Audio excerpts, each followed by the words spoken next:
오늘은 로마서 1장 18절에서부터 25절까지 말씀을 통하여서 하나님의 은혜의 말씀을 나누게 합니다.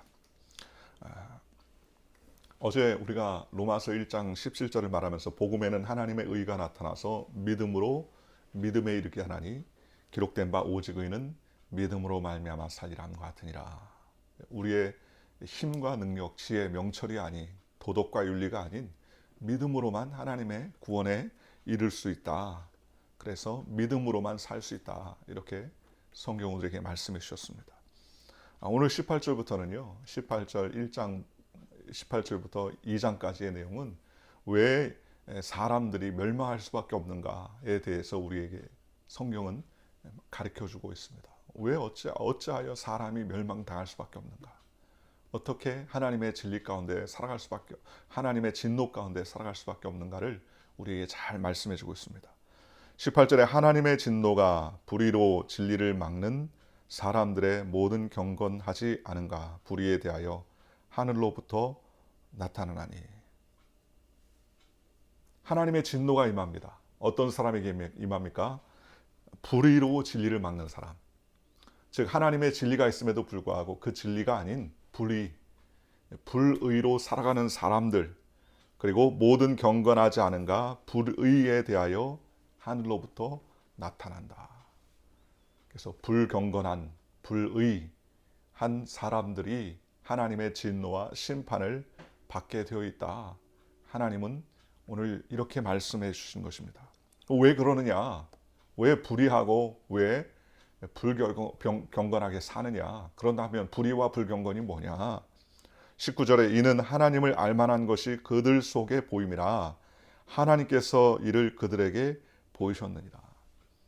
하나님이 자신, 즉 하나님을 계시해 주셨다는 겁니다. 보여주셨다는 거예요. 흔히들 상향 종교, 하향 종교, 종교는 두 가지로 나눕니다. 인간의 카테고리로 종교를 두 가지로 나눴어요. 하나는 하향 종교, 하나는 상향 종교. 쉽게 말하면 상향 종교는 인간이 신존재를 찾아가는 거예요. 자신의 노력과 수고와 도덕과 지혜와 명철로 신존재를 찾아가는 것을 바로 상향 종교다라고 말합니다. 대표적으로 불교 같은 게 될 수 있죠. 자신의 고행과 또 참선, 도덕, 어떤 그런 선행, 고행을 통해서 열반에 이를 수 있다. 그죠? 어떤 경지에 이를 수 있다. 이게 상향식 종교라고 말할 수 있습니다. 유교도 마찬가지죠. 도리와 행위, 이것을 통해서 어떤 군자의 그 도를 찾아갈 수 있다. 그렇게 생각합니다. 상향식 종교를 말합니다. 대부분의 종교들이 상향식 종교예요. 그런데 하향 종교는 뭐냐? 하향 종교는 우리는 알 수 없다는 거예요. 우리는 도저히 알 수 없다는 겁니다. 우리는 도달할 수도 없고 우리는 힘으로 지혜로 명철로 윤리와 도덕과 행위로 그 하나님을 알 수 없다. 신존재로 알 수 없다. 신이 우리를 보여주셔야 된다. 그것을 하향 종교 혹은 계시의 종교다라고 말합니다. 기독교는 철저히 계시의 종교입니다. 하나님이 우리에게 나타내 주셔야 됩니다. 그래서 성경은 뭐라고 말합니까? 예수님이 우리 가운데 하늘에서부터 우리 가운데 오셔서 우리와 함께 하시다. 임마누엘의 하나님이시다. 이렇게 말씀하고 계십니다. 우리와 함께 하신다는 것이죠. 그런데 이 계시의 종교인 기독교는 두 가지의 계시가 있습니다. 하나는 특별 계시가 있고 또 하나는 일반 계시가 있습니다. 쉽게 말하면 일반적인 자연 만물들이나 이런 모든 것들을 보면 하나님이 계심을 느낄 수 있다는 거예요. 그걸 보통 우리가 일반 계시다라고 말합니다. 첫 번째가 자연을 보면 뭐 꼭 하나님이라고 말할 수 없지만 나를 조성하고 만드신 그런 초월적인 존재가 계시구나 라는 것을 만물에 하나님이 느낄 수 있도록 조성해 놓으셨다는 것입니다. 하나님께서 이 모든 것을 지으셨다는 것을 느끼게 하셨다는 거예요. 이것이 바로 자연 계시입니다. 꽃을 보면 꽃의 아름다움을 통해서 이렇게 아름답냐. 어떤 의학자가 인간의 신체 조직을 공부하면서 이거는 도저히 진화됐다고 볼 수 없다. 이거는 조물주, 창조주가 기가 막히게 만드셨다. 어떤 과학자가 이야기합니다. 태양과 지구의 거리가요, 조금만 더 떨어져도 추워서 안 되고, 조금만 더 가까워도 더워서 안 된다는 거예요. 지구의 축이 약간 삐뚤어져 있지 않습니까? 이거보다 더 삐뚤어지면, 혹은 덜 삐뚤어지면 사람이 살 수 없다는 거예요. 그러면서 이 신묘막측하다. 야, 이거 분명히 이 우주를 만드신 조물주가 계시다. 그렇게 고백을 합니다.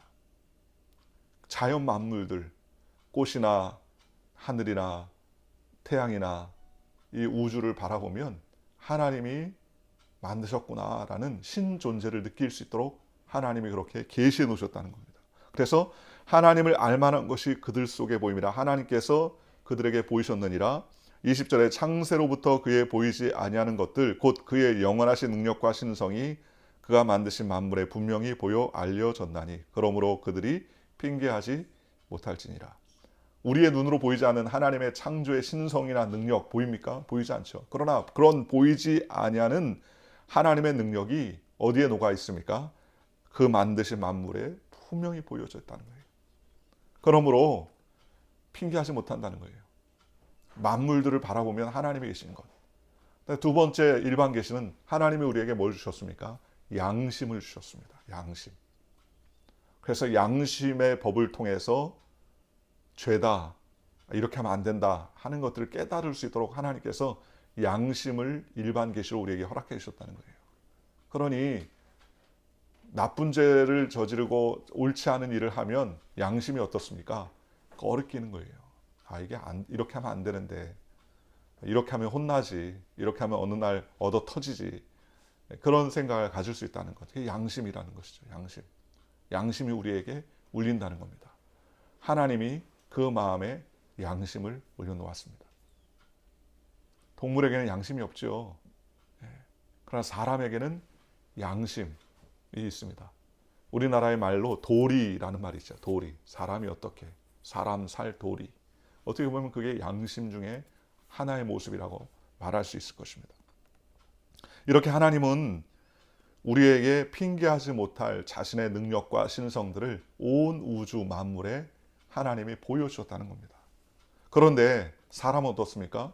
21절에 하나님을 알되 하나님을 영화롭게도 아니하며 그리고 감사치도 아니하며 오히려 그의 생각이 허망하여지며 미련한 마음이 어두워졌다. 하나님을 안다는 거예요. 무신론자, 나는 하나님을 알지 않는다. 나 하나님 모른다. 무슨 하나님이 계시냐라고 하는 사람도 극심한 위험과 어려움이 있을 때는 무엇을 찾는다 합니까? 오 하나님이라고 말한다는 거예요. 하나님을 찾는다는 거예요. 그래서 하나님을 알아가려고 하더라는 것입니다. 그래서 그런 하나님께서 우리에게 모든 것을 보여주셨음에도 불구하고 그 하나님을 알만한 것들이 있음에도 불구하고 하나님을 영화롭게도 하지 않아요. 그리고 감사하지도 않습니다. 오히려 그의 생각이 허망하여지고 미련한 마음이 어두워지더라는 거예요. 그렇지 않습니까? 하나님께서 온 우주 만물을 창조하시고 조성하시고 만드셨음에도 불구하고 자세히 그것들을 바라보면 하나님이 계신 것을 알 수도 있음에도 불구하고 그것을 알려고도 하지 않고 감사하지도 않고 하나님께 영광을 돌리지 않고 오히려 미련하게 그 마음이 무너지게 되었다는 거예요. 그래서 22절에 스스로 지혜 있다 하나 어리석게 되어 썩어지지 아니하는 하나님의 영광을 썩어질 사람과 새와 짐승과 기어다니는 동물의 모양의 우상으로 바꿨느니라. 하나님의 신성과 계시들을 보여주었음에도 불구하고 사람은 우매합니다. 하나님을 인정하지 않으려고 합니다. 그래서 하나님을 인정하지 않는 그 어리석은 마음이 어디로 향합니까? 썩어지지 아니하는 하나님의 영광을 썩어질 금수, 또 새, 짐승, 기어다니는 동물의 모양의 우상으로 바꿨다는 거예요. 얼마나 미련한 일입니까? 하나님이 계심에도 불구하고 각종 형상들을 만들어 놓고 그것이 마치 신인 것처럼 썩어질 우상을 바라보고 그것에 절하고 그것에 엎드리고 그것을 찾고 그것을 쫓는다는 겁니다. 하나님은 그 모습을 통해서 한탄하시는 거예요. 하나님이 조성하시고 만드신 그 만물을 분명히 보여 알면서도 깨닫지 못하는구나. 얼마나 미련합니까? 그죠? 그래서 그들에게 어떻게 됐습니까? 24절. 그러므로 하나님께서 그들의 마음의 정욕대로 더러움에 내어버려 두사 그들의 몸을 서로 욕되게 하셨으니. 여러분, 가장 큰 죄가 뭡니까? 가장 큰 심판이 뭡니까? 사람에게 있어서 뭐 큰 혼을 내는 것이고 뭐 여러 가지도 있겠지만, 그러나 가장 큰 심판은 뭡니까? 하나님이 그들의 이상에서 그들의 마음의 정욕대로 내버려 주셨다는 거예요. 유기한다는 것이죠. 내버린다는 것이죠. 될 대로, 그래, 네 살고 싶은 대로 살아라. 네 하고 싶은 대로 하며 살아라. 그게 어떻게 보면 심판이라는 거예요. 제가 여러 차례 이제 새벽 예배 때나 주일 예배 때도 이렇게 얘기를 했지만, 고3 때, 고등학교, 한국에서 고3 때는 얼마나 바쁩니까? 그런데 고등학교 1학년, 고등학교 3학년 때만 1학기만 해도 안 그럽니다. 어떻게든지 선생님이 아이들 대학을 준비할 수 있게끔 퇴근하고 때로는 회초를 들면서까지도 공부할 수 있게끔 조성하는데, 3학년 1학기가 딱 지나고 2학기가 딱 들어가니까요. 선생님들마다 수업에 들어와서 하는 말이, 여기 학업을 포기한 애들은 무슨 일을 해도 좋다. 뭐 영어 시간에 잡지를 보고 신문을 보고 뭐 만화책을 보고 무협지를 봐도 좋으니 공부하겠다고 하는 학생들을 괴롭히거나 방해를 하지 말아라. 그 공부하기 싫어하는 애들이 저희 그때는 그 무협지 같은 것을 많이 본 것 같아요. 학생들이 그 교과서 사이에다 이렇게 껴서 이렇게 몰래 보곤 하곤 했었는데, 이제 3학년 2학기가 돼서 너희들 대학을 가고 싶지 않은 애들은 너희들 마음대로 해라. 단 교실을 떠나지는 말아라. 잠을 자도 좋다. 그러나 방해를 하지 말아라. 그리고 딱 났는데요. 야, 그게 제 생각에, 야, 무섭구나, 학생에게. 그죠? 유기한다는 것. 네 마음대로 살아라. 나는 너와 상관하지 않겠다. 여러분, 하나님이 우리에게 가장 큰 죄, 가장 그 심판의 큰 벌이 뭐냐? 물론 우리가 육신의 장막을 죽고 나면 이제 천국과 지옥의 심판대가 있겠지만, 그러나 이 상에서의 가장 큰 심판은 뭐냐? 저는 육이라고 생각해요. 네 마음대로 살아라. 그래, 죄악 가운데 살려고 하는데, 그래, 네 마음대로 살아라. 어떻게 보면 마음을 끊는 것이죠. 어떻게 살든 마음을 끊는 것. 그래서 그들의 마음의 정욕대로 더러움에 내어버려 주셨어요. 아무리 깨끗하게 하고 아무리 하나님께서 긍휼히 여기시고 불쌍히 여기시고 그들을 인도해 주시려고 해도 그들의 더러움의 정욕대로 살아가는 그 모습이 하나님의 그 은혜 가운데 나아가지 않으니까 하나님께서 내버려 주셨다는 거예요.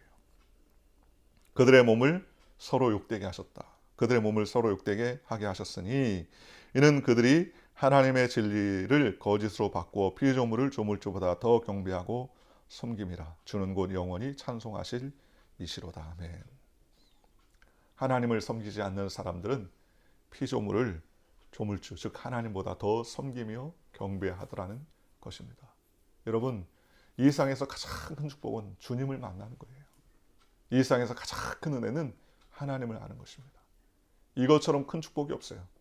건강에 특별한 축복을 받는 것도 축복이요, 우리가 넉넉한 물질을 얻을 수 있는 것도 축복이요, 여러 가지 축복들이 많이 있겠지만, 그러나 이 세상에서 가장 큰 축복은 예수 믿고 구원받고 하나님의 백성 되었다는 것. 이게 얼마나 큰 축복입니까? 미국이 청교도의 신앙 때까지만 해도 그렇지 않았는데, 이후 이제 신학문들이 들어오고 자꾸 그 현대 사조들이 들어왔습니다. 그런 학문들, 현대 신신학들이 들어오면서 어떤 생각들이 이제 깊어졌냐면요, 텍스트보다 컨텍스트에 집중하는 거예요. 하나님 말씀보다 그 말씀에 의미하는 바를 자꾸 찾더라는 거예요. 그렇죠? 하나님이 주일날 교회 나오라, 하나님을 섬기라고 했으니까 뭐 꼭 교회만 나가야지 그게 예배냐, 뭐 교회가 꼭 뭐 건물만 교회냐, 내가 뭐 집에 가서 누워서 나 혼자 홀로 예배 드려도 그게 예배 아니겠느냐, 이런 텍스트, 하나님의 원 말씀이 아닌 자꾸 그 말씀의 의미를 찾기 시작하더라는 거예요. 그 의미를 사람들이 찾기 시작합니다. 그래서 미국 교회가 어떻게 됐습니까? 지금도 미국 교회는 건강하지만 미국이 점점 청교도의 신앙에서 멀어지기 시작한 이유가 바로 이 하나님 말씀 중심에서부터 자꾸 말씀이 의미한 바를 쫓아가기. 여러분, 말씀의 의미하는 바가 어떻습니까? 사람마다 다 틀려요. 어떤 사람은 이런 말씀을 이렇게 받고 어떤 사람은 저런 말씀을 저렇게 받고 다 의미하는 바가 틀리다는 겁니다. 그러니 하나님 말씀이 중심이 아니라 누가 중심이 되는 겁니까? 내가 중심이 되는 것이죠. 그 말씀이 나에게 비춰지는 것이 아니라 그 말씀을 바라보는 나의 해석, 나의 가치관, 나의 판단이 중요하게 되는 거예요. 그러니 젊은 사람들이 교회를 다 떠납니다. 꼭 그것만이 하나님을 섬기는 건가? 그래서 어디에 집중합니까? 다른 사람을 도와주는 일에 집중하기 시작하는 거예요. 뭐 그게 나쁜 게 아닙니다. 구제하고 섬기는 일도 좋죠. 그러나 어딜 떠납니까? 교회를 떠나요, 자꾸. 그래서 점점 고령화됩니다. 젊은이들이 하나님을 떠나서 마약을 찾게 되고 더러운 것을 찾게 됩니다. 그러니 어려움이 다가올 수밖에 없는 것이죠. 오늘 저와 여러분도 마찬가지입니다.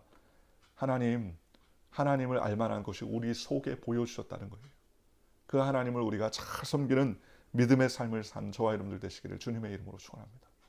그래서 하나님이 우리에게 말씀하신 것을 우리가 의미를 찾거나요, 우리가 해석을 하고 이 말씀이 우리의 상황에 대입해서 우리의 상황 윤리로 그것을 깨닫는 것이 아니라 하나님 말씀을 붙잡고 그 말씀대로 살아가는 그 텍스트의 능력을 의지하고 하나님의 은혜 가운데 나아가는 저와 여러분들 되시기를 주님의 이름으로 축원합니다. 그래서 피조물을 조물주보다 경배하고 섬기는 그러한 어리석음에서 벗어나서 우리가 말씀대로 하나님을 섬기며 주님께 영광 돌리는 거룩한 죄 백성 되시기를 주님의 이름으로 간절히 축원합니다.